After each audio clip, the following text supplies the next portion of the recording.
We are very happy that our project expanded, and it's not just about European Union, but also from the people from all around the world are joining to listen about elementary child, about Montessori Elementary. And today we have a very special topic that we will try to dive into. But at first, before we starting, I would like to share a little bit information, practical information for all of you. So first of all, my name is Sindra. I'm the coordinator of this project. And today we have our last community conversation about one of the European Union competences. If you can turn on your camera, if you have possibility, it would be lovely to see you all. If you have any questions during the presentation, you can always write them in the chat, and we will try to find time to answer all the questions in the end of our online meeting. I started this my speech about saying it's a last community conversation, but as you maybe already know, this is not our last event. And we have a very, very special thing for every one of you, a special event that I would like to share today. If somebody missed our news, the big news, so we are preparing for a very important event that you see here. It's going to be an international free and online conference for Montessori teachers and everyone interested in Montessori Elementary. And this conference is about Montessori Elementary teachers and about practice in elementary class. And as you see, we have countdown of the time here, and just 51 days left. So if you missed this information, we will add a link into our chat, and you can, even during this meeting, you can register and join this conference, because this conference is free of charge. And you can join from anywhere around the world. So here you see in our website, here is a sign up button where you can put your name, email, and a country, and you will be in it. When it will be, I forgot to say, it's going to be in the end of November. So plan your dates so that you have a possibility to join online and to listen to all of these amazing speakers. We will have some keynote speakers. We will have AMI trainers, Carla Foster and Kyla Morenz. Probably some of you know them already. I just can say so many words about them. I'm trying to be short. So we will talk about the elementary child characteristics, and how we should work with elementary children, no matter if you are in Montessori environment or not yet in Montessori environment.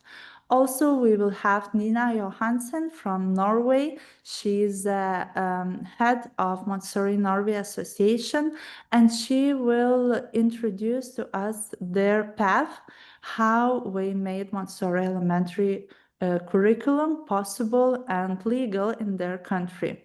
Of course, it will also be me, and I will be sharing you a huge present. We will finally share our guidelines, our digital platform for all of you.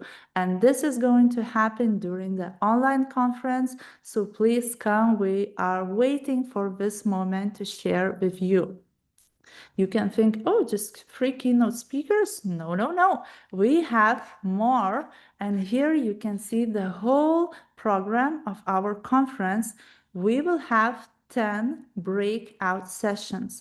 And in each of these breakout sessions will be trained teachers who will be presenting different topics about special needs, about building curiosity, about how to prepare adult, how to find balance in a classroom, how to build confident structures, how to start a new elementary classroom, how to communicate with parents and build trust. So everyone is now preparing their breakout session. We're very excited to share what we found out during their practice years, during their experience. So you can find all of these topics and all of the speakers here. We are very happy to have such a wide variety and such a great collaboration of Montessori elementary teachers.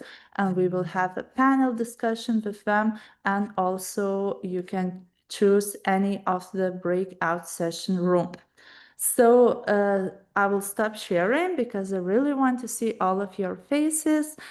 And also we will do recordings of breakout sessions. So if you will miss one of it, or you will be just, looking at the program and thinking, oh, I want to participate in all of them, it's not a problem, because we will have recording and you can listen it even with the subtitles in some of the European Union languages.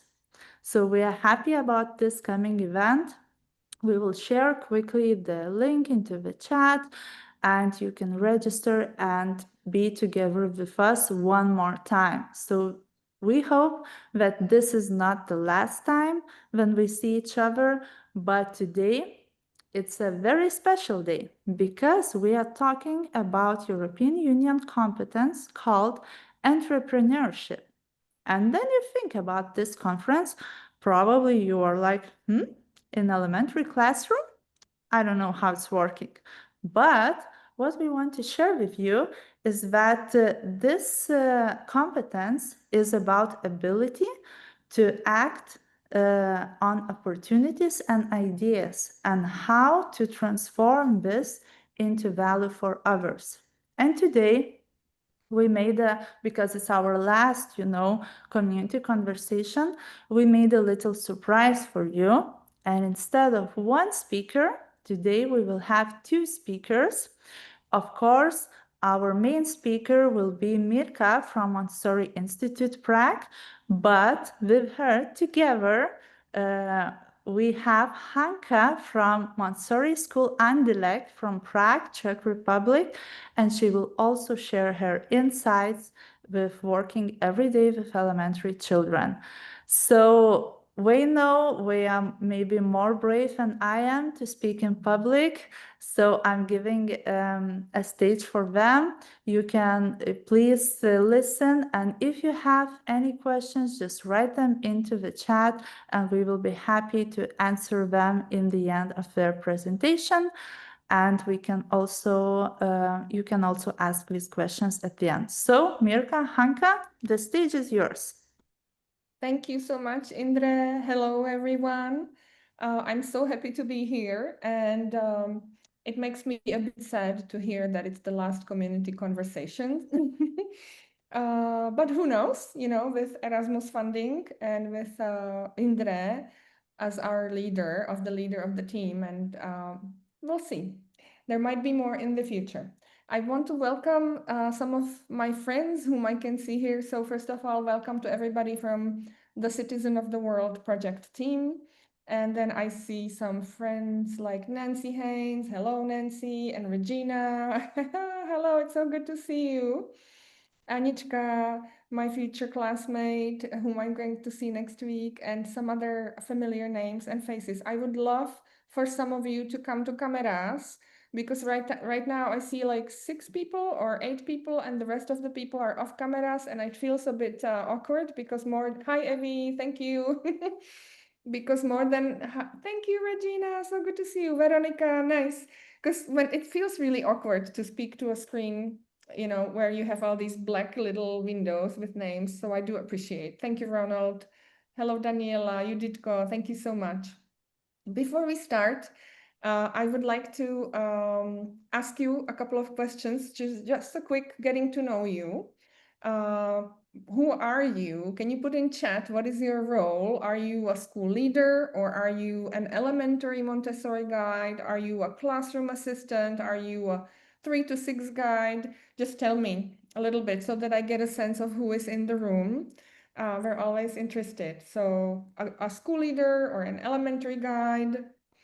We're especially, this is especially for elementary guides, but also relevant for anybody else interested in Montessori and in the European Union lifelong competencies, of course.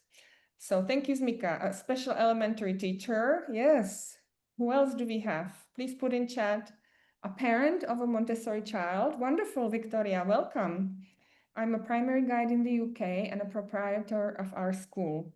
Thank you. And Sylvia, Paťka and Sylvia, teacher in a primary school in Slovakia, 6 to 12 guide in Tanzania. Wow, doubling up. That's amazing. Congratulations. I'm a lead elementary guide, former elementary guide. Wonderful. Montessori consultant. Yes, Regina. Hello, it's so good to see you. I want to talk with you, but it's like I can't. So I haven't seen you for a long time. I'm a lead guide in the elementary 6 to 9 primary education student. Thank you so much for sharing. So that's the first question of my little poll. And then my second question of the poll is, who is already signed up for the Montessori Elementary Teachers in Action conference that Indra just presented? Just put it in chat, Indra. I'm signed up. I want to see. I'm in. Who's already signed up for the Montessori Elementary Teachers in Action conference? Who is signed up? Lorna just did. Wonderful. Indra, obviously, you're the keynote speaker. So, all right, Susan in, Regina in. Wonderful. Mirka, Cynthia. Cool, cool, cool. Ronald just have registered. Perfect. I really hope that all of you, there are 63 people today together with the team. So I'm really hoping maybe I can ask Hanka or Mirka from the team to put the link for the conference in chat one more time. So what I'm going to do when we finish, I'm going to go to the registration sheet and check if there are 63 new signups or at least 53, because whoever is here, and if you haven't signed up, we're giving you a beautiful gift. And you might, if this is your first conversation, I just want to again say what Indra just said, and that this is all thanks to European Union funding. We got a beautiful Erasmus grant for this project, and we've had a year and a half altogether of collaboration between Czech Republic, Lithuania, and Slovakia. And it gave us the opportunity to meet and talk about what are the European Union lifelong learning competencies and how we support their development in Montessori classrooms. And we'll talk about why is it important in just a second. So please do sign up, and the conference is going to be about everyday challenges and solutions for those of you who are in classrooms, elementary classrooms mainly, but also leaders of schools and other Montessorians and people interested in Montessori in general, even for parents. So we're really happy that we're able to give you this because European Union awarded us with this grant. I also want to share my screen really quickly because there's one more thing that we also are sharing with you, and I would like for you all to know about it.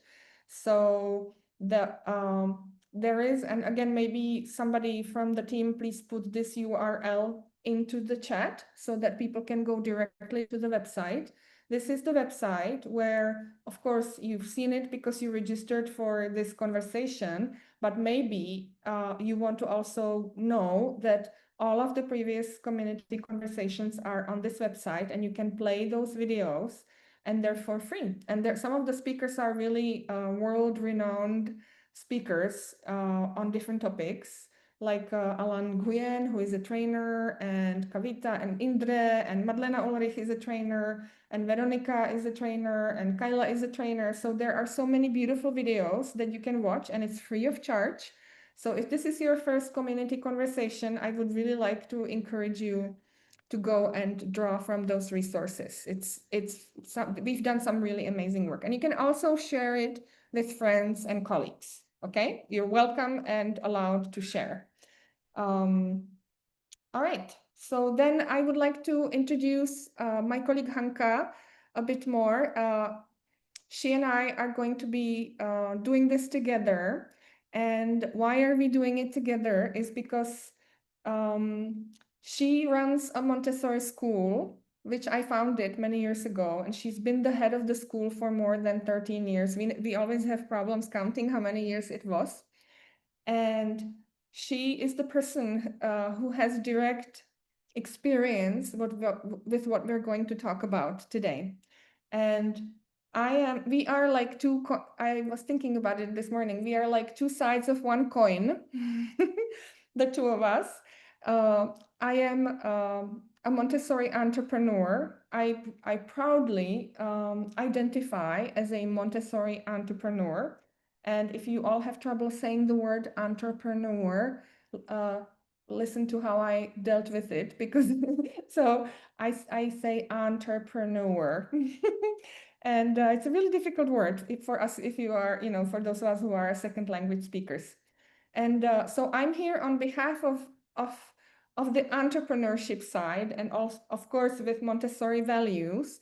And I'll be sharing some of the theory, but Hanka is the person who actually sees this happening in her Montessori school every day. So we're going to have this conversation, and there's going to be, I will share a little bit about the theory, and then Hanka will talk about whatever comes to her mind from practice.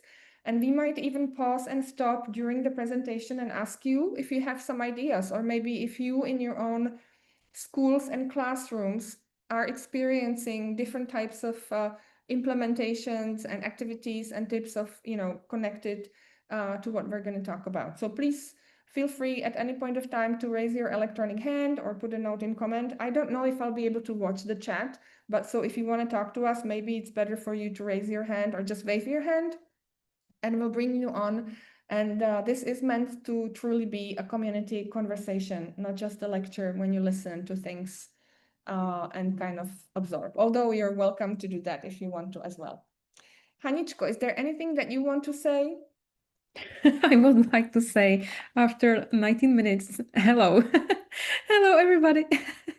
I'm very happy to be here and to share some practical things that I can see, what already Mirka said, that every day with the children, you can see on your own eyes how they are amazing and what everything they have inside. And we are here for them to be able to be creative and to open their minds, and maybe one day they will be also as adults entrepreneurs, but they already are in elementary school life. So that's why we would like to speak a little bit more today.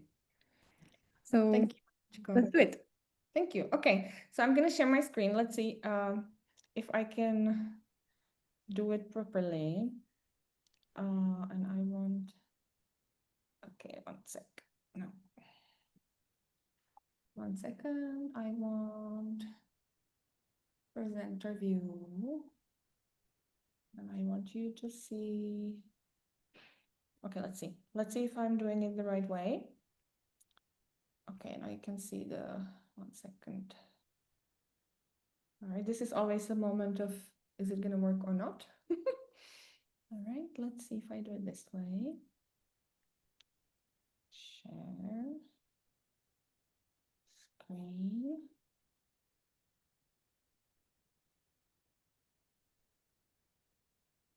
Annie, maybe you can keep the mood moving. Okay, so I can say something. Maybe I can introduce also my work a little bit. We have the school from 1.5 years old children until 15. We have 2 classrooms of elementary school, and we have mixed age group 6 to 12 together, and adolescent program also with the farm. And yeah, I have the 6 to 12 training, and I was also as a school director and also as a teacher in public school. So I would like to share with you also some practice and experiences also from some other points of view, but mainly from Montessori view, because when I can compare the best way how to support the children, the best way according to my experiences, it's Montessori. So yeah, but we will be happy if you will have some other experiences from your schools. Maybe you are not only from Montessori world. So I will be glad if you can share your ideas and your experiences from your side. So, are you ready? Okay, am I sharing the right screen? Yes, I had like an immense struggle. I don't know why. And I just realized why, because I didn't download the slides and I was presenting from Google, which is more difficult. So I'm like sweating all the way. Apologies. And thank you, Hani, for introducing your school. And yes, Hanka and I have worked together for such a long time, and I am always so proud when we have the opportunity to share about our school and about our classrooms and all of that. Okay, so this is our team, and I love this photo.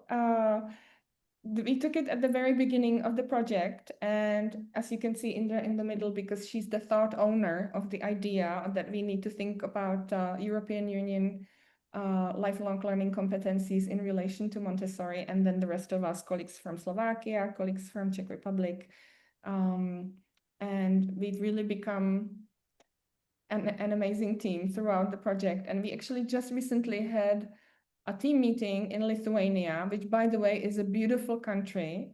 And we visited Vilnius, we visited Indra's school, and we reflected upon the whole project. And it was very emotional because we feel very strongly about the topic, about the connection between Montessori, European Union, lifelong competencies, and how we actually do the work in Montessori that European Union is telling schools to do. So, you know, if there's one thing from today that you will remember, it should be that you already are doing what the European Union is telling the rest of the world, that, you know, we should be doing this. So that's why we're doing this project. That's why we're sharing with you.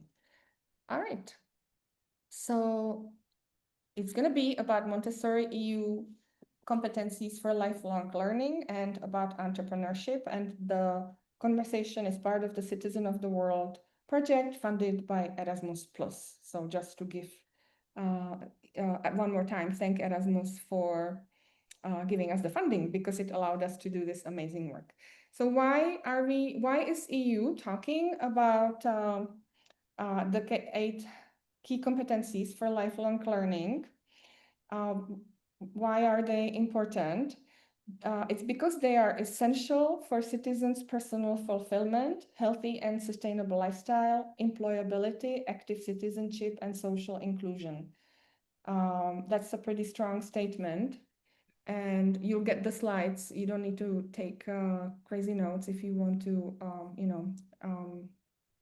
have these after the session. And the world is changing rapidly. As you know, we live in a knowledge and information-based society. And I think there's no doubt that these competencies are necessary for our integration, for our happy lives, for our growth, and also for innovation, productivity, and all of that. So it's a framework that the European Union created to provide reference for education and training stakeholders. Now, this means for schools, okay? It's a framework that the EU provided to schools. And that's why I thought it was so interesting, and for you to remember that EU is calling upon educators to pay attention to these eight key competencies, and saying you really need to think about how you develop these in your schools and in your programs. What are they? I will just quickly go through them.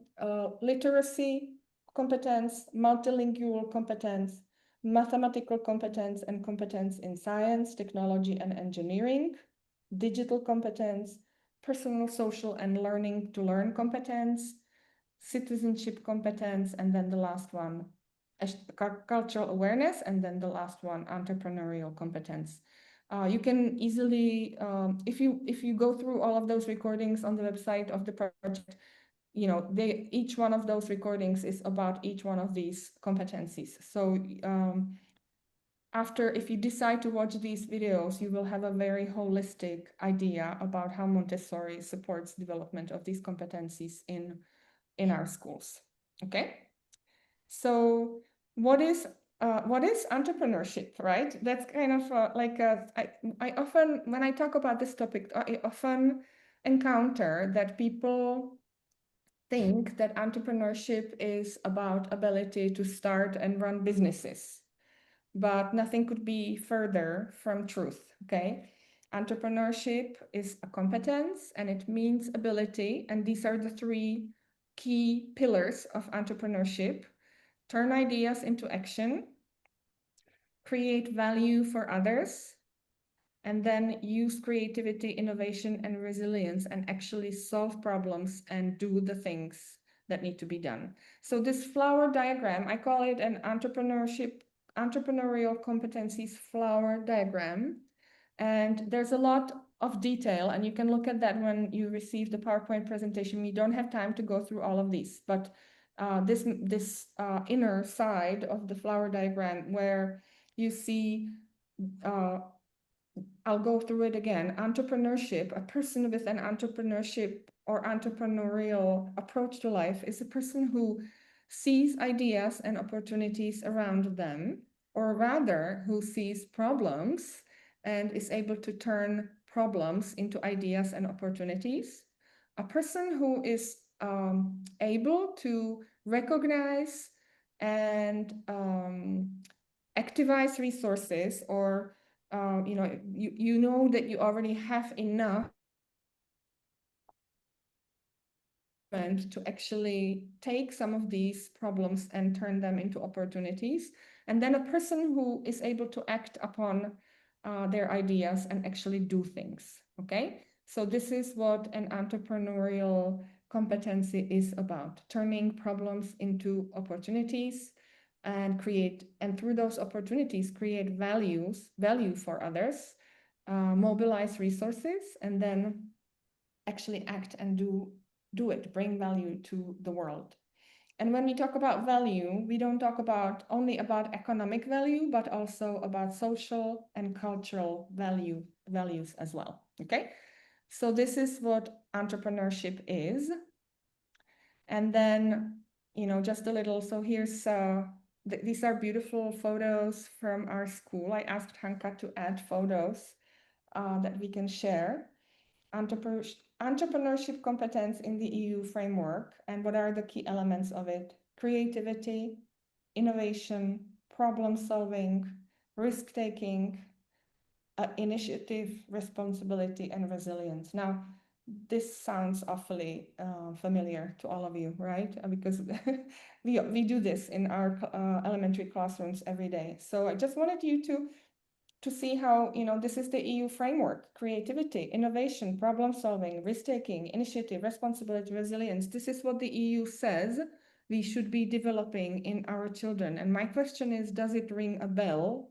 Are you doing this every day or not, right? Yes, you are. So today is also about validating your work and appreciating your work and giving you more inspiration and just for you to know that you are appreciated and that you are important and that you are doing something that an institution of this size, an European Union, is acknowledging as key elements of lifelong learning. So how does Montessori, we know that it does, and the question is how then does Montessori foster entrepreneurial competence? Now, first of all, we know that Montessori is education for life, and that as we live every day preparing children for their life, for the future. We focus on formation of the individual personality of children in our classrooms and on their self-construction. And Montessori education is built on principles that naturally nurture the mindset and skills of entrepreneurship. So when somebody asks you, how does Montessori foster entrepreneurial competence? You say naturally with everything we do every day in our classrooms. And we can look at some of the details in just a moment. So how and what are the things that we're going to look at? Human tendencies as the foundation. Montessori curriculum is built on human tendencies.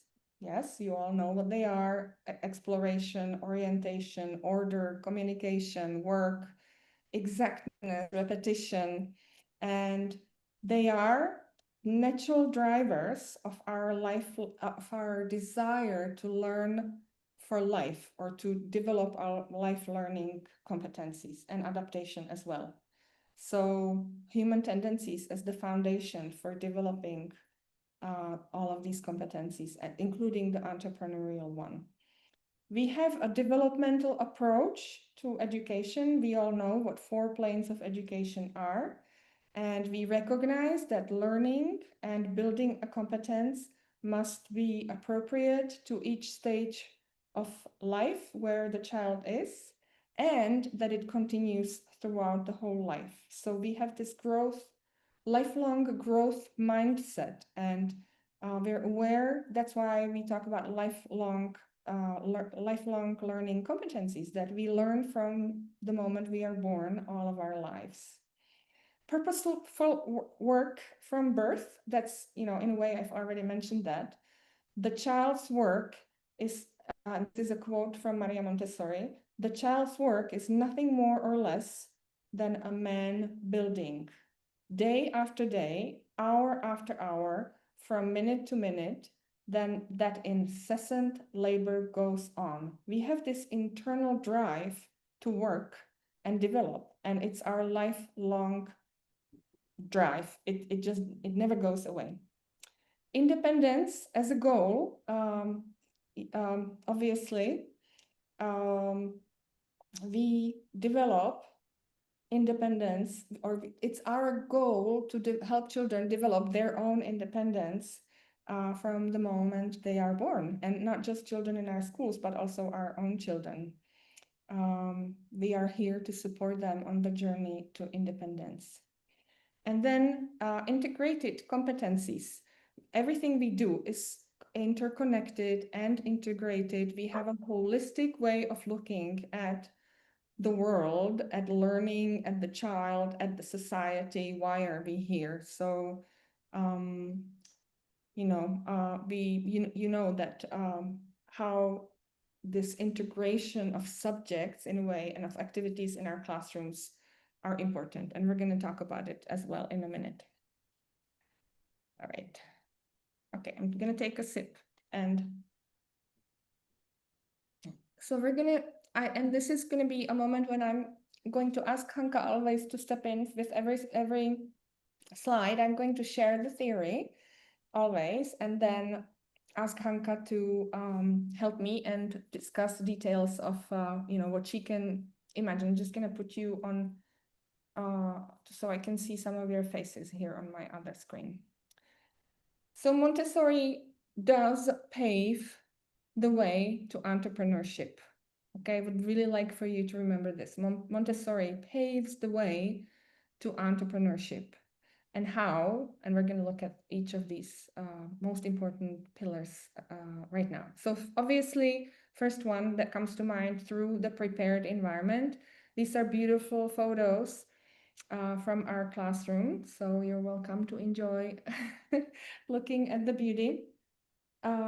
Freedom within limits creates initiative.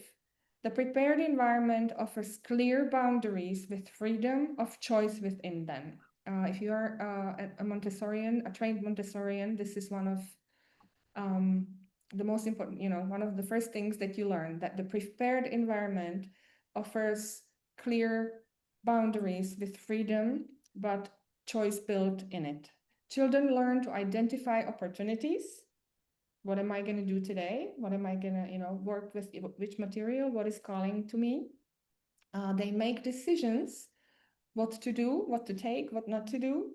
They have to be able to look around themselves and figure out where are the resources that I need for this work. And they're also led to calculate the risks. And those are all entrepreneurial skills. Second, control of error builds resilience and problem solving. We'll be talking about control of error in one individual slide. Materials that we use in Montessori classrooms have feedback built in them, right?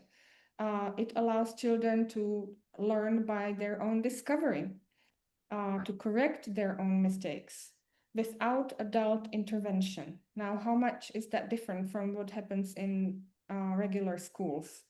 And this develops their entrepreneurial capacity to identify problems. We already talked about that, to identify problems, to look for solutions, to learn from mistakes, and to not think of mistakes as failures, but here, I just learned this lesson and I can move faster. Now I have done this, I can move on and I can learn some more. Real work that we facilitate in our classrooms that creates value for the community. Everything in the classroom serves the purpose of building a classroom community. Children contribute to the life in the classroom. They prepare food, they clean, they take care of flowers, they care for animals.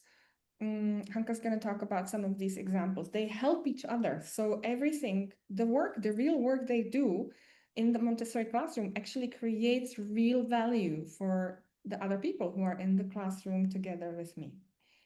And then order and beauty, precision, inspire excellence. Order and beauty of Montessori classrooms and precision inspire excellence. We carefully organize, we meticulously prepare aesthetic environment and materials which call onto children. And each of those pieces that's in our classroom, the beauty of ceramic bowls and colors of materials and all of that, teaches children that quality matters, that it's important to do things well, and also that resources are limited and that we have to treat our environment and our resources with respect. This is also part of the entrepreneurial mindset and creating value through careful attention to detail. So that's the theory of this particular slide. And I wonder whether I should stop sharing or Hani, should I keep the slide and we'll just talk with the slide on? What do you want to do? It will be also up to the participants if they would like to also share their ideas. What I can add, because you you said all the details also from the classrooms, because the main is that the child observes the world. They are the part of the community in the classroom. They, from the beginning of the life, from the first steps, the child learns how to be the part of the community, the member of the community, but also what is around him, how the world looks like and works. And during the time, they would like not only to observe and try, but they would like to be part of the life.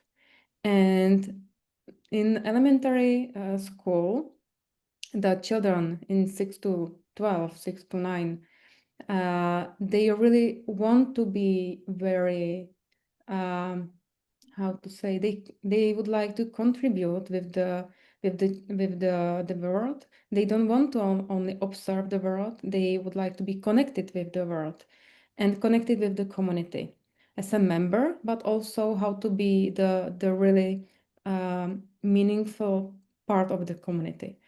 And they learn to manage resources.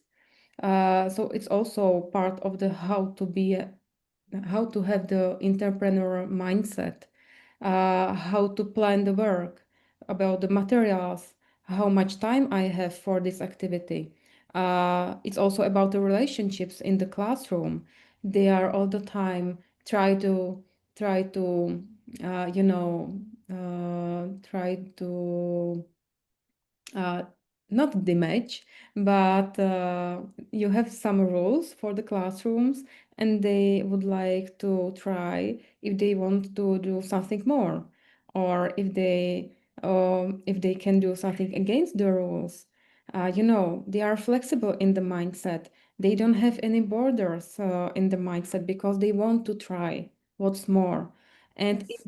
if they have the environment and possibilities and the people around them that they can support them with these activities, they don't want to stop themselves with the thinking and with the trying what's more for them. So they want to turn their ideas into meaningful actions. I have an idea. Can I try it? Or can we do together? And we need to support them with this thinking because it's not everything that you have to do this. No, you need to have some plan for the day, and you need to have also time for yourselves to be creative. So if you plan the presentations for the children for the day, you need to think about it to have also time for them to be creative and to have the opportunity to do something according to them. They can do the projects together or alone about the solar systems, about the dinosaurs, about everything that they are. It's something meaningful for them. They are curious about them. And if you support them in this curiosity and curious actions, they will not feel that there are some boundaries about the creativity and about Far as they can mindset. go.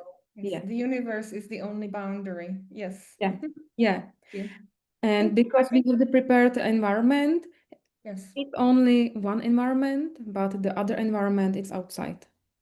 I think we can just move on because you've mentioned some of the things that are on this second slide. So through the prepared environment but also through Montessori materials.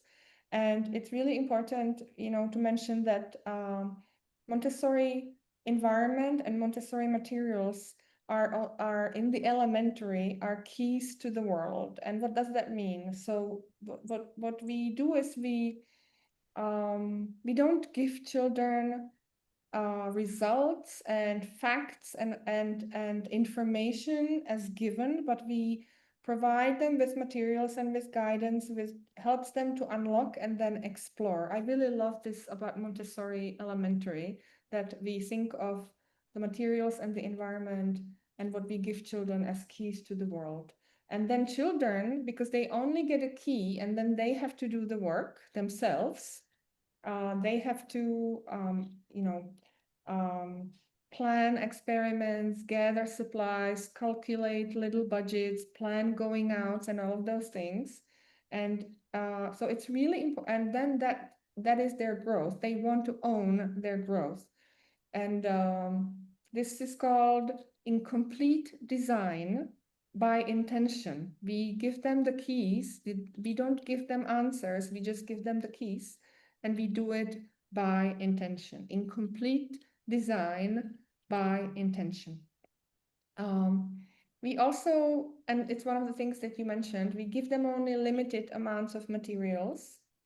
And we do that in order to foster collaboration and negotiation. One of the most important skills for life in this world is ability to collaborate. And some people might say, some people in other approaches and in other types of schools are going to say, no, we have to teach children how to compete because the world is cruel, survival of the fittest. And if they don't know how to compete, they're not going to survive. And in Montessori, we say the otherwise. We say no, it's the ability to collaborate and communicate and work with each other that is necessary for our survival and for our thriving.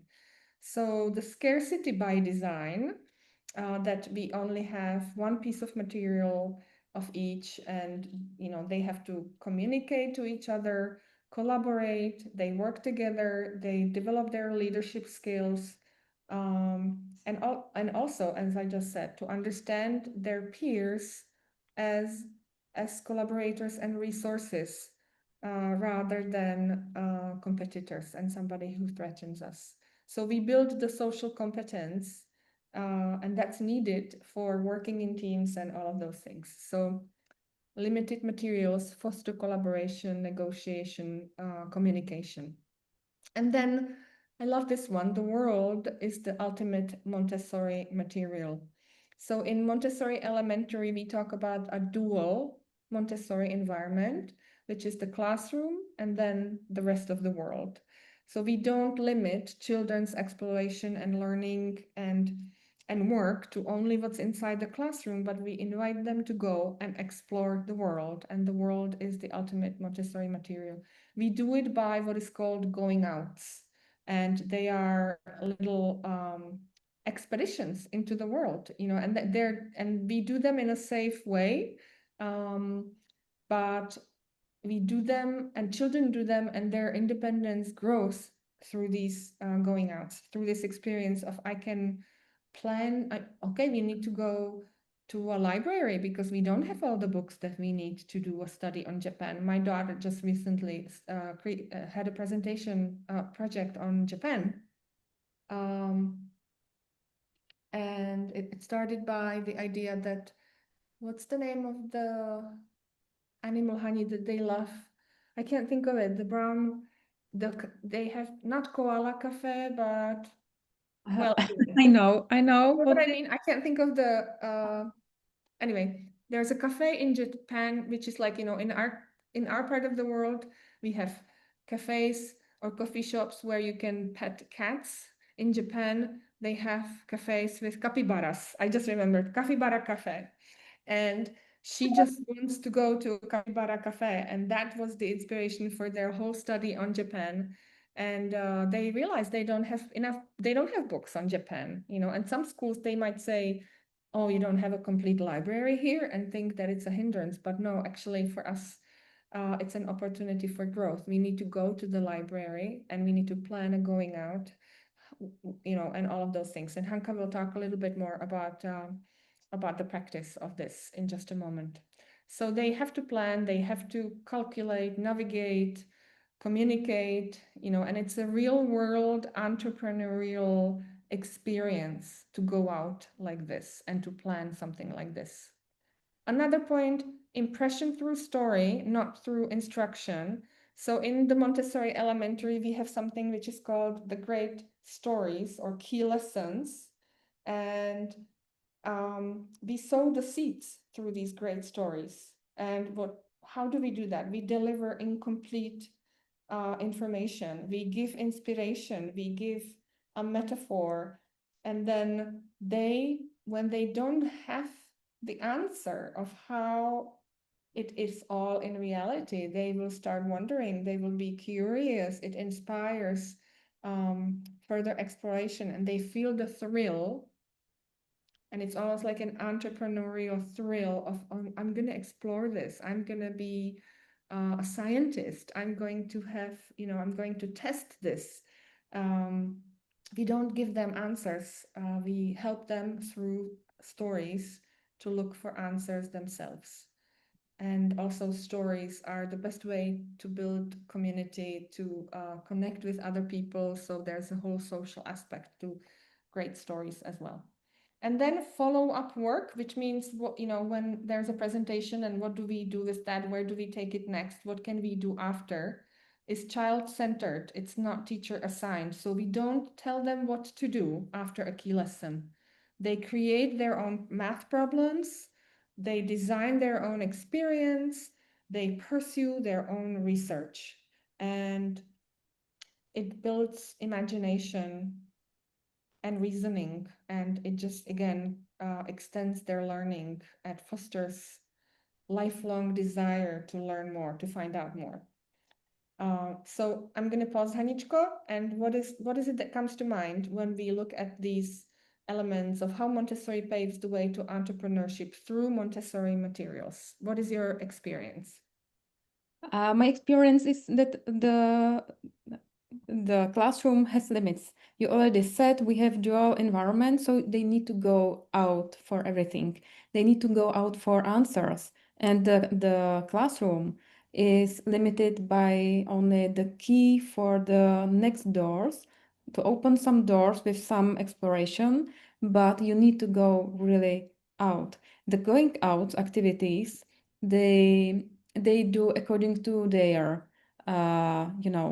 what they are interested in or what they want to learn more, because for example in the classroom they have some folders about the I don't know, some type of the animals, and then they can have some encyclopedia. But for further studies and for some other books, what you already said, they need to go to the library.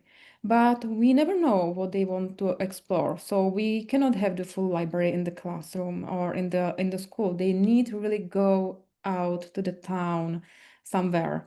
But they would like to, for example, what I said, they want to be they want to explore more about the solar system. So they need to prepare the going out activity to go, for example, to planetarium, and they need to create the group of the children. Somebody will be more experienced in the group, but for example, from the third or fourth grade, and they can add also somebody from first grade, so some mixed age group children from this going out.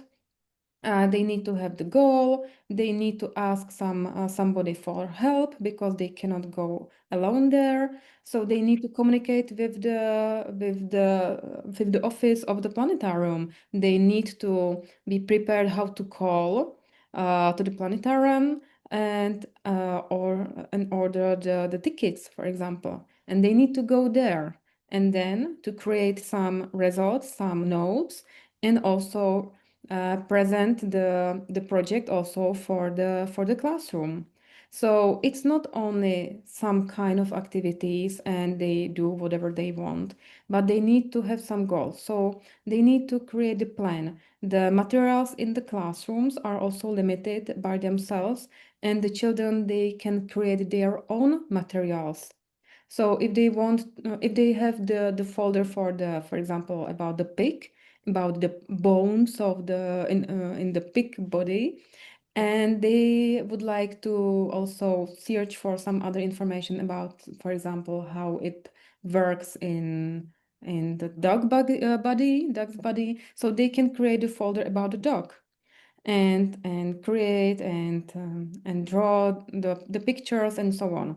So the materials in the classroom, they support the creativity of the children because it's unlimited environment, and they can create their own what they would like to add to the classroom, not only for themselves but also for the others.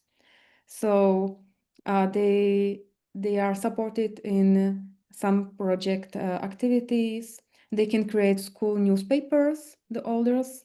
They can create the school parliament, and they can create some new ideas. They can communicate about the new ideas, and also about the environment, and also about the materials. So when we speak about the materials, it's not only materials that Ninhuis or somebody else who just make the Montessori materials to the classrooms. We can and we need to speak about concrete materials for their daily work, how they create for example, notebooks. When you can compare with the public schools, they have their notebooks for the concrete subjects with the concrete, order and what they need to have according to the teacher. But these tools are for children. So we support them with the creativity. If they learn, for example, mathematics, okay, just do also drawing there. The numbers are not only about the numbers, but you can also do the numbers through the drawing. So materials are unlimited for the children in elementary age. Thank you. It's beautiful. The world is the ultimate Montessori material, and there's no limit to exploration and collaboration and communication, and also the courage, developing courage, because it takes courage to step out of the classroom, and you need other people to be there with you. So you have to work with them. You could just go on and on about how genius Montessori is. Okay, Montessori paves the way to entrepreneurship also through control of error. I love this one because if you want to be a successful entrepreneur or a person, you know, if for that matter, if you want to help this world, if you have an idea and you want to bring that idea to life and you want to help other people or serve other people or anything that you want to do, you have to be able to learn by doing mistakes. Okay, it's one of the key aspects or characteristics of a person who has this entrepreneurial mindset and growth mindset. You have to be able to learn from making mistakes. And I always share this with my colleagues at work. So I teach this or inspire my colleagues as adults, but we also do it in the elementary classrooms, that mistakes are not failure. Mistakes are data. It's information about the world. And I'm always so excited when we do something, and it doesn't matter at home or if at work or at Montessori Institute Prague, and we make a mistake. I'm always, yes, we made a mistake. Let's talk about what is it that this mistake is telling us, because now we have all this beautiful data about what we're doing, and we can do it in a different way.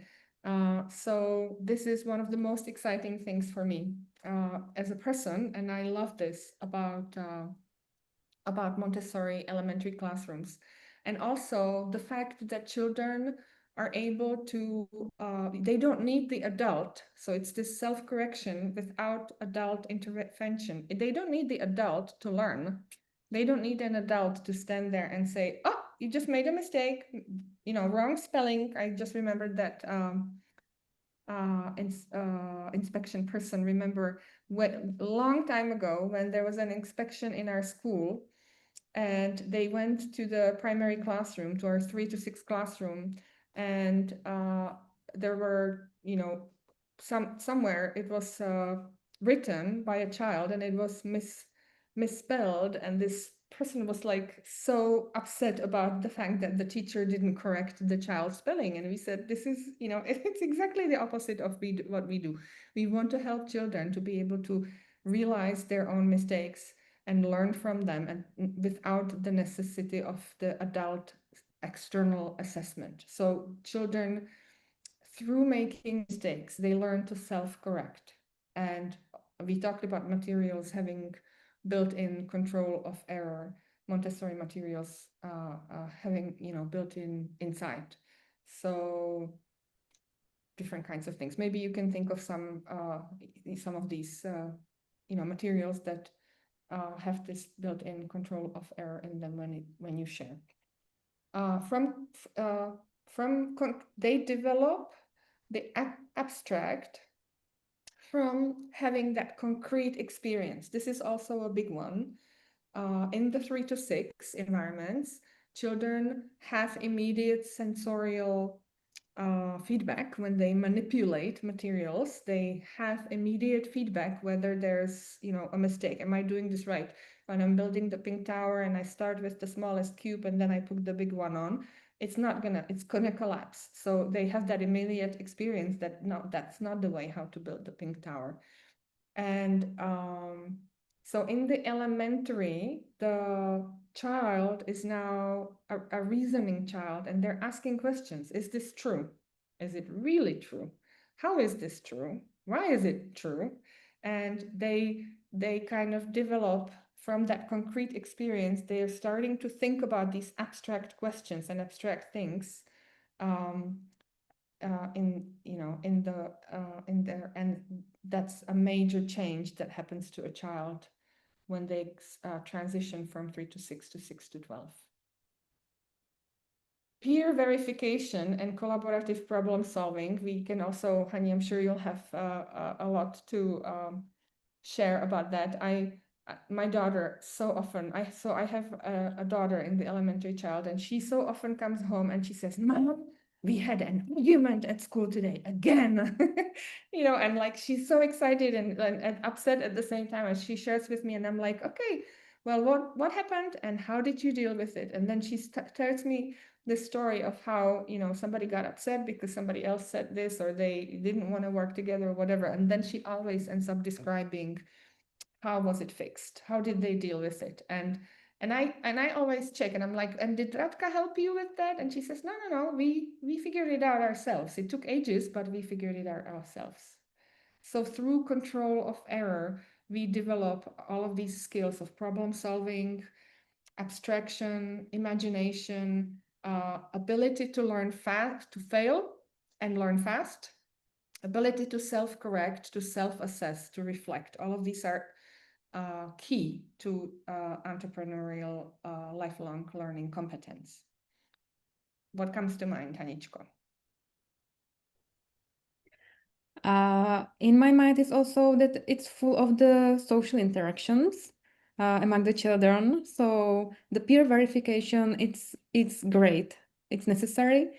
Sometimes it creates the possibility that they can compare each other, but we don't want to support the this that they can compare who is better or who is worse.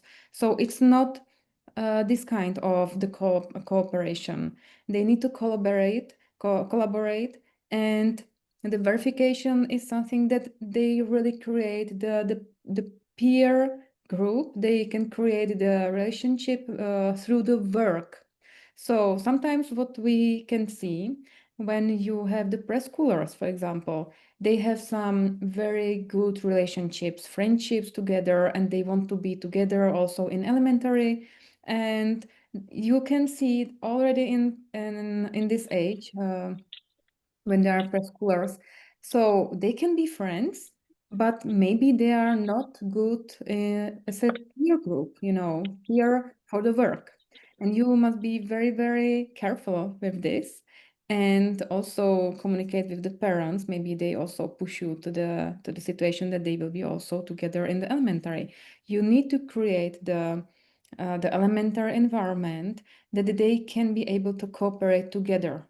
So friends are great, but if they are friends and through the activities they don't work because they are all the time just talking, so, and or disturbing others or something like this, it's not good. The atmosphere and work atmosphere for really deep work together as a peer.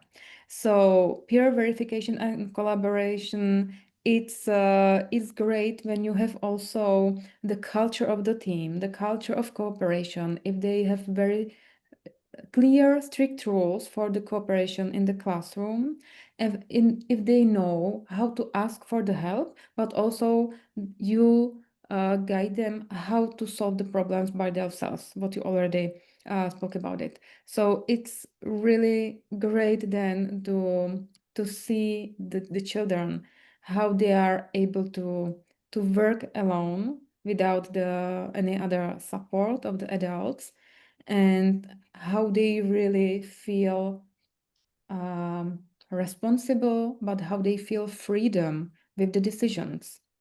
And if they feel that they can do the mistakes, they will definitely do the mistakes and make the mistakes, but they will do it with the feel that it's not something horrible, and they will do not the risk, but try to think about the things in different points of the thinking, So, but it's about the culture of the classroom. So also control of error. The first is they need to have the trust that they can make mistakes. Yes, thank you. I remembered my older daughter is now an adolescent, but she was also an elementary child some time ago, and she once told me, we talked about math, and there's a really skilled mathematically skilled boy in her classroom, and she told me, no, Billy's gonna check. He's gonna tell me, I'm gonna go to Billy, and he's gonna look. Was it, I think, him? But I should probably say names. But that she didn't need to go to the teacher. She knew that when she's finished or when she starts struggling, she can go to a child who is known for having done this and being really skilled at it, and that child will help her. And that so that's the peer verification and helping each other collaboration. But also I was thinking how validating that must be for the boy or for the child who is able to then come and help another child with something they've already mastered, because it helps them grow their self-confidence, and all of that. So again, we're back to self-confidence, validation, ability to help other people as well, entrepreneurial skills. Okay, I think we have to speed up a little bit. So one other way that Montessori paves the way to entrepreneurship is through focus on moral and social development. The elementary child asks, one of the most favorite phrases that an elementary child will use is "it's not fair." They're very, very focused on justice, on fairness. It's really essential for them that they figure out what's good and what's wrong, and how do I find my place between those two things, and how do I make my decisions based on what values. So justice, fairness, and we talked about restorative practices, which we just mentioned, having conflicts in a classroom, and how do we restore our relationships after the conflict, how do we give each other feedback in a safe way, and how do we learn to empathize with other people. So all of those are, they build our ability to make moral and ethical decisions, and our ability to lead other people in a moral and ethical way. So justice, fairness, and restorative practices build ethical leadership. Children in the elementary have something which is called the herd instinct. They have a natural tendency to work in groups. They want to be together. It's the most important thing. All of a sudden, the teacher in the 3 to 6 is a goddess. For a 3 to 6 child is a goddess, and also the mom is a goddess. And then when the child transitions to the 6 to 12 age, what's the word? Awe or admiration goes away, and peers become most important. Other people, other children, so they just want to work together. And you see this beautiful photo, it wonderfully depicts their need to work together and to collaborate and to be with other people. So they spontaneously form teams. They spontaneously raise their hand to lead or to help others. And they have to talk about who's going to have which kind of role. Hanka already mentioned that during the going outs, or who's going to do this and that when we are baking, for the parent evening, we need to bake something. What are you doing and what am I doing? And making sure that the work you're doing is just the same amount of work I'm going to do, and all of those things, beautiful negotiations and collaboration. And then they transition from what can I do to what can I give. They start realizing that what they do and how they interact with others is important, because we can actually help each other. We can contribute. We can contribute to the order and tidiness in our classroom, and we can contribute to the world by going to this elderly people's home and talking with these elderly people, because they feel, it's good that they're not alone, and all of those. So maybe Hani, if you can think about some of these also practical examples from our school. And then virtues as practical tools for action. Virtues such as courage, perseverance, integrity, responsibility, collaboration. they, these are values that help children navigate difficult situations. How do I decide when there's a conflict? What is guiding my decision? When I, do I talk with this girl or do I not talk with this girl? And all of those kinds of things. It builds character and strengthens their ability to decide. And this ability to decide based on values is one of the key aspects of entrepreneurship: resilience, integrity under pressure, communication in stress, courage to innovate. All of those are essential entrepreneurial skills. Okay, Aničko? One second. Yeah. In this age, they are really focused on the justice. They need to be sure what are the rules for the classroom for each of them, and that it's for everybody. And they, as a team or as a group of the children, classmates, they really want to be sure that it's safe for them.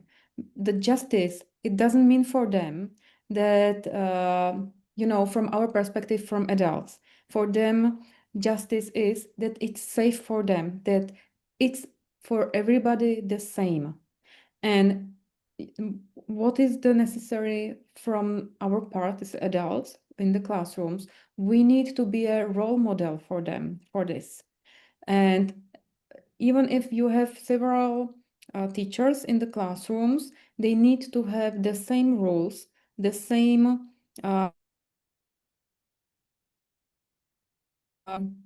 borders, and they need to keep the safe environment for the children. Then they can be really role models that they will be also respected by the children.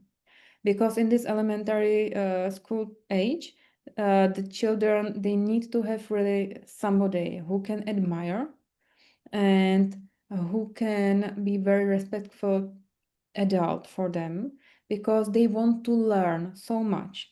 So respect from the adult, they can have respect for the adults if they see that the adult is respectful also to them, and who is full of information and full of knowledges and experiences for them.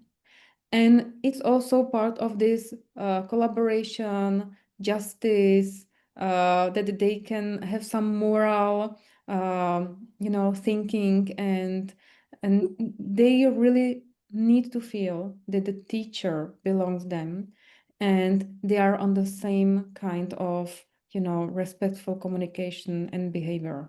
So that's the essence of this. What is the moral and social development? We could add hero worship. I could add this to the slide that they just, you said it, they want to who is it that they can admire, and how can they be like that hero in this moral and social sense. Thank you. I'm gonna do this one quickly because I see the amount of slides we still have, and I'm beginning to really wonder whether we can make it on time. So through real life and purposeful work, work is our cosmic task, right? Each one of us is born with a cosmic task, which means that we have some kind of a purpose here. And it's our goal, our lifelong learning goal, to figure out what this task is and how we can achieve it, how we can be a contribution to others. And this is the photo from the Japanese project presentation that my daughter did, that I talked about the project. So from doing something as an individual only, learning as just me, I am now realizing as a 6 to 12 child that I can be of an important contribution to the community of the classroom, and that I feel really good when I do that. We talked about project work and how it connects idea to the real life world, and one of the most obvious examples of how real life and purposeful work is done in Montessori environments is care of the environment. We take responsibility for where we live, where we work, where we are in the classroom, and that also is one of the entrepreneurial competencies, systems thinking. I'm aware of the fact that I'm part of something bigger and that I need to contribute to it, and that I'm here to create value for other people. So I'm not going to ask you for this one because we have one coming up which is really amazing. Obviously, Montessori paves the way to entrepreneurship through cosmic education. So we talked about the great stories which present the universe, and they are stories which inspire problem solving. So, you know, they're really essential to our to how we help children develop their skills in just general, how to get to know the world through great stories, and how they inspire children to solve problems.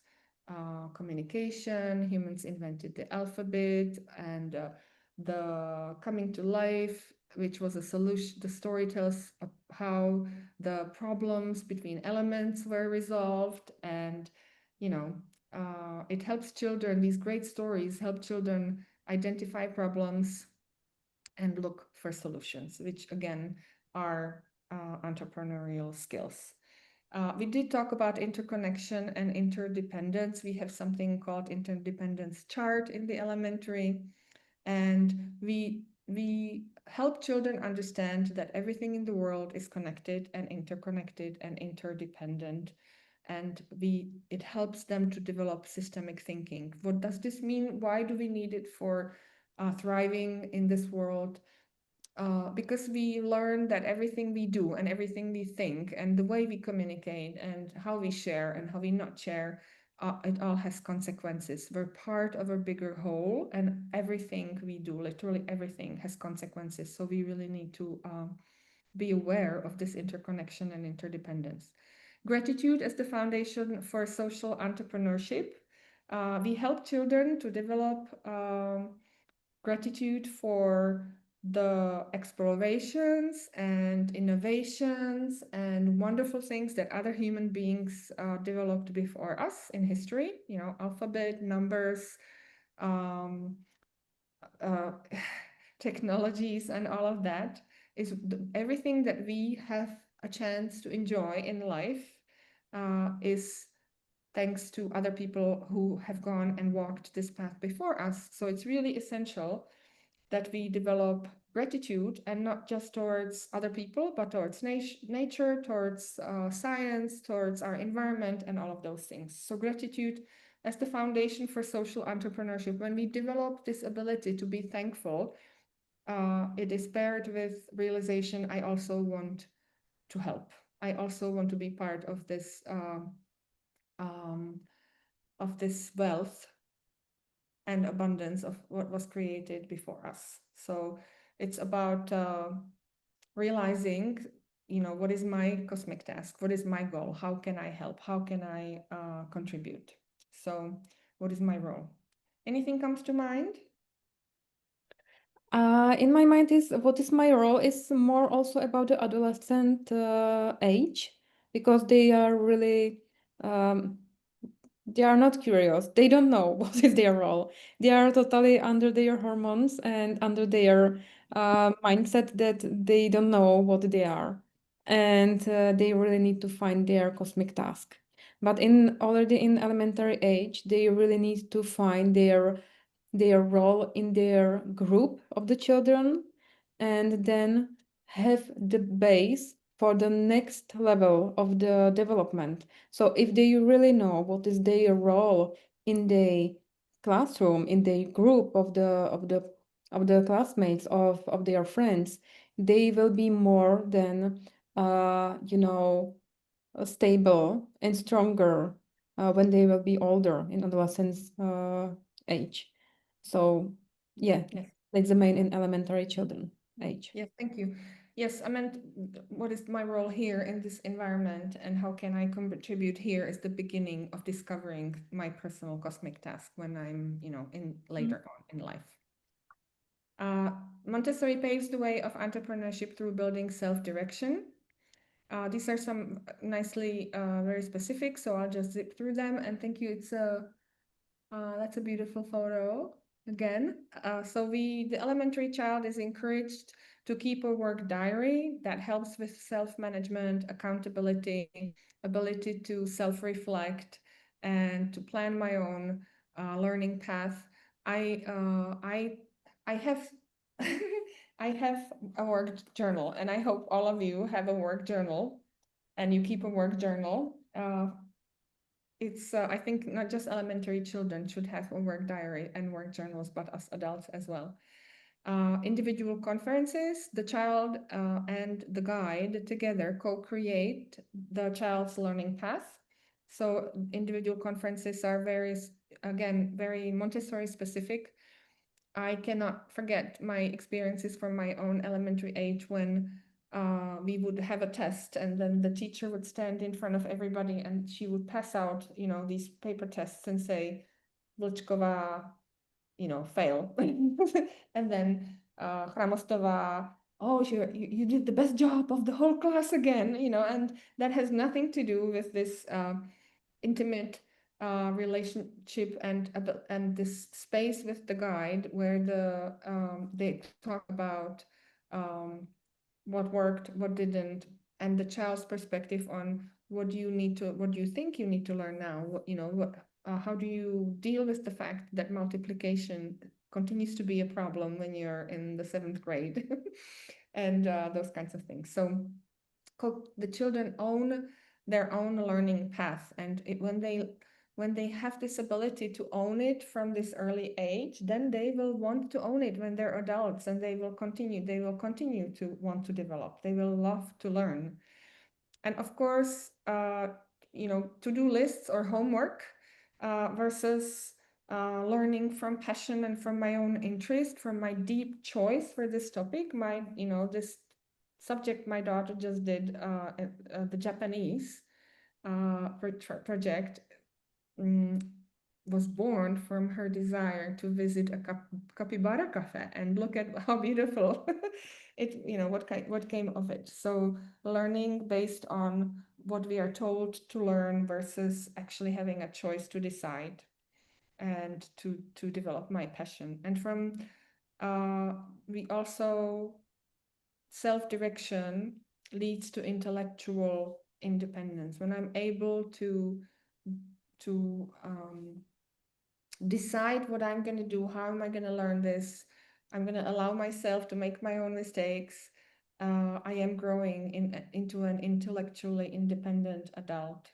And it's the foundation of intellectual independence is the foundation of innovation and creativity. And we need people and also ability to adapt. So, and those are more and more important in today's world. And then I couldn't not mention the gift of the mind, the heart, and the hand. We are almost at the end of the presentation. The mind, we were given these 3 gifts as humanity. The mind that can think gives us imagination, reasoning, and the power to envision what doesn't exist yet. The heart that can love others connects us to others. It inspires us to serve, and it fuels our desire to create value beyond ourselves.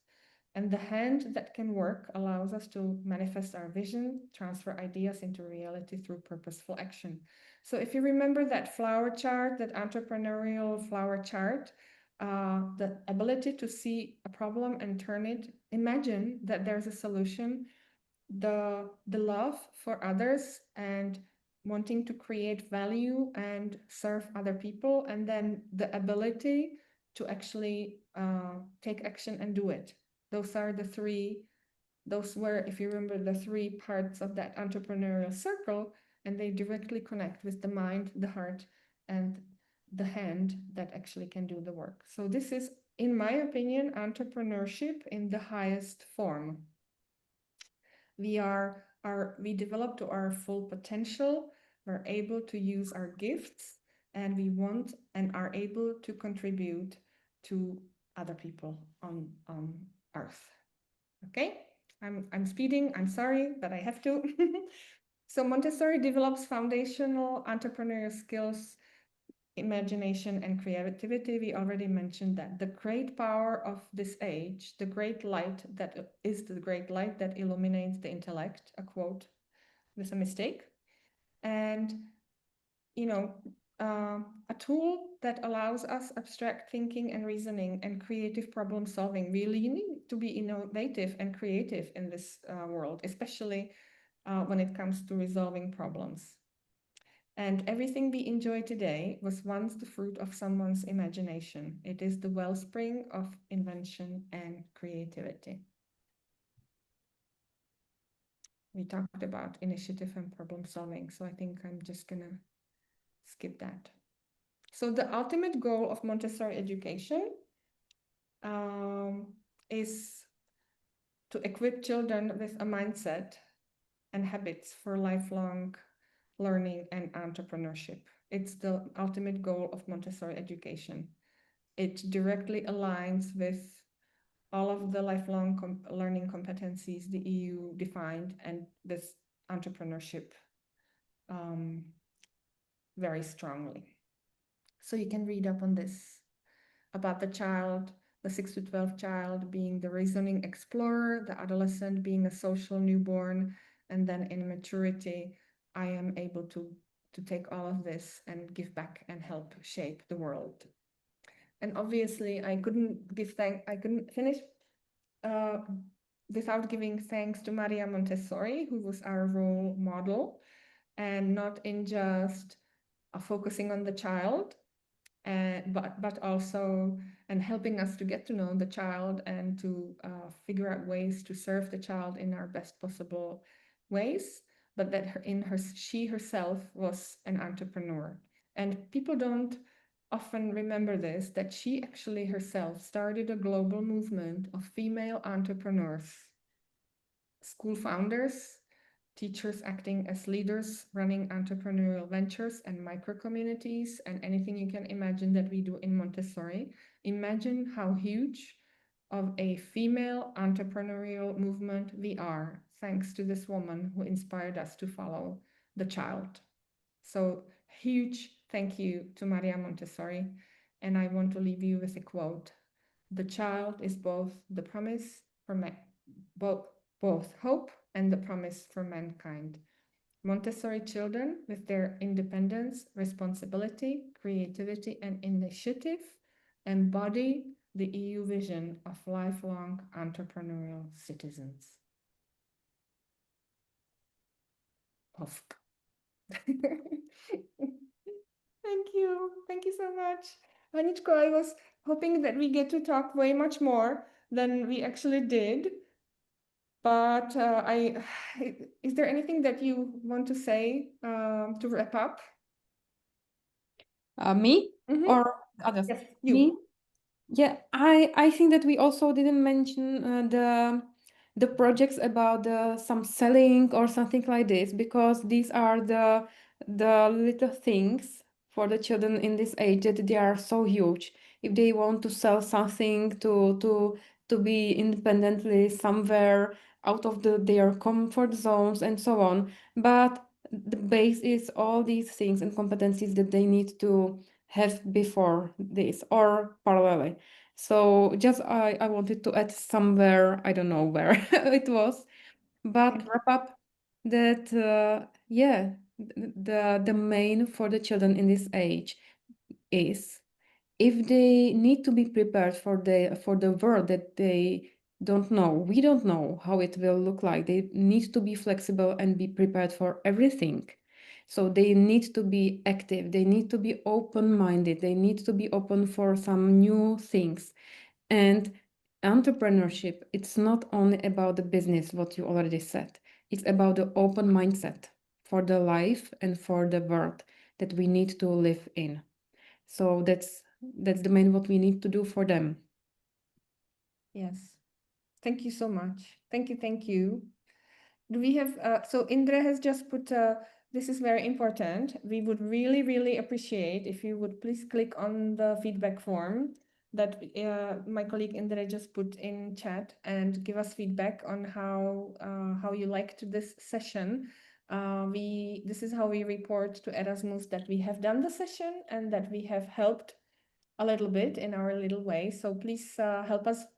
If we helped you today, please help us back and fill out the form quickly. We'll also send it to you together with the recording and with the slides afterwards. But we would really appreciate just a few questions.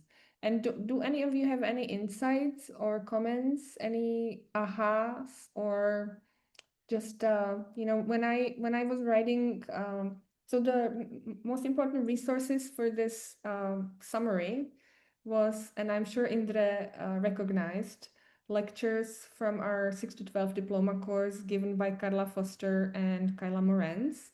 And when I was reading, so I thought, okay, what are the key lessons that I need to go through lectures? And I've read all of this, and I just my biggest aha after writing this, which isn't really an aha, but the biggest emotion I had, and I was really like, Montessori is so beautiful. Creating this lecture for you reminded me of how powerful and beautiful and genius and life-changing all of this is.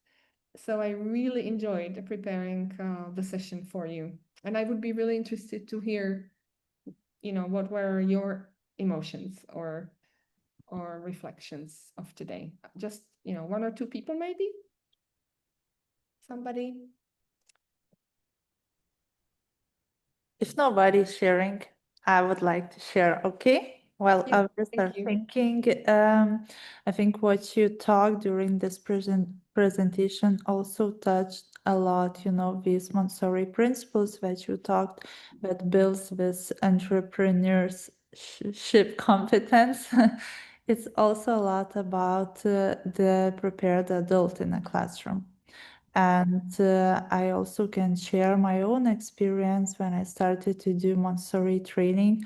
I think these the hardest parts where you need to break yourself, into pieces, and you need to learn how to fail and to accept, your mistakes and not to overreact about it, and this is also a lot, what we do in the classroom as a teachers, then we also need to work on us, And for you, Mirka and Hanka, I have a question, because you are such a role model and example of Montessori entrepreneurs. And I know that both of you didn't had Montessori school, like education when you were a child. So when you started this path, what was the biggest challenges, let's say, for you, like personally, to learn, and to overcome? Hani, do you want to answer? Yeah, I can, maybe it's connected also with my role of school principal, because when you are entrepreneurship or the principal of the Montessori school, you still need to find a way what is the best for your school and for the children. And entrepreneurship, what is the best way for your projects or for your, I don't know, activities. I really missed more experiences from my childhood, from the school, how to go out of my comfort zones, or how to make the mistakes without the control of error of the others. It's the same like for you, because you are in some role that you need to be the role model, and you need to think about the others, but at first you need to think about yourself as a leader, who I am, what I need to do, what is my role. Do I need to do some mistakes to be role models also with the mistakes, or do I need to be perfect for the others? Or do I have the permission to feel? Do I have the permission to make the mistakes?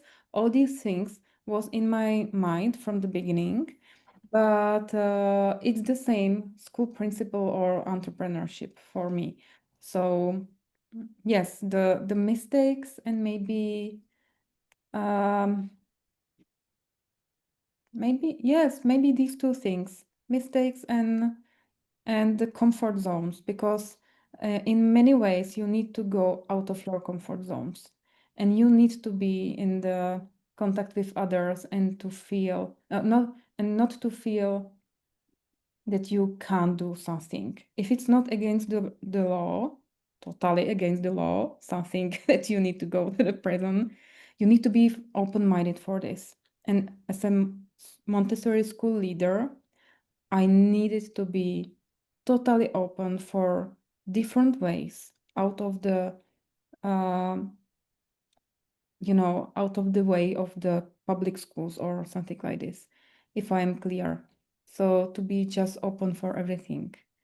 And it took more time, I think, for me, because we didn't have so much possibilities and experiences in our childhood to make the mistakes and we were more passive in our roles. Yeah. I think my biggest, all of what Hanka said, fear of mistakes and all of those. But when I think about it, like what was the biggest challenge? I think for me was my self-esteem. I was at the beginning of my, because I grew up during communist times in the classic classroom, an environment where and I actually went to a sports school for gymnasium. So I grew up in a very competitive world, and in a small town where when you were not good at what, and you didn't have the best grades and you didn't run the fastest and you couldn't do high jump the highest, literally, everybody knew. And I wasn't good at sports. I didn't like doing sports, but my mom forced me. And I didn't have good grades. I didn't like school. I was a problem, and I was a problem because I talked too much, and and I just had other interests. So I just wanted to do, school was prison. So I came out of school not having a self-esteem at all, and so first finding some even like ground under feet where you're like realizing I'm good enough the way I am, even with my low self-esteem. I don't need to prove myself to anybody, and I can contribute. Like Hanka said, I can give myself permission to contribute to other people, and I can do it. I can be of help to others. Was a big one, and it was it took ages, and it was just all these small steps, realizing that all of that experience that I had doesn't mean that I'm not a good person. I can't be part of this world and helping other people, and I'm not good at things and stuff like this. So finding that sense of self-worth was a big one, and it took years, many years. And then I love, of course, making mistakes and actually literally saying, great, I made a mistake. I mean, I'm working on this report, 22 pages of mistakes, and I have to reply to it, and I'm enjoying the learning of having made all of those mistakes, because now I'm so much smarter and so much more learned. So I love that one. And here's maybe something I'm gonna ask you to leave with. What is your relationship with mistakes? If there's, think about it. Do you feel in love with making mistakes? Are you excited when you make a mistake because it means growth? Or are you scared, thinking who's gonna say what and how am I gonna, those kinds of things? I think we need to be able to model this to our children in the most deep way. So just think about that and see see where it takes you. And thank you. We could talk for hours, right? Do we have any questions in chat or anybody? Thank you, Indra. That was a really wonderful question. It's one of your superpowers, Indra, to ask amazing questions. Yes. Maybe somebody else have a question. Because if not, it's quite an evening, here in this part of Europe. So we would like to say have a good evening to everyone and thank you for coming. We are not saying goodbye because we will see each other very soon at the conference in November. We will send you a reminder by email and also the recording and slides in one email. Maybe not tomorrow, but on Friday. Okay, let's agree. By Friday. Uh, Thank you so much, everyone. And do register for the conference. It's going to be amazing. And there are not that many online conferences for elementary teachers, right? So you really can come and it's free of charge and share it with your friends, okay? Don't keep the secret to yourself.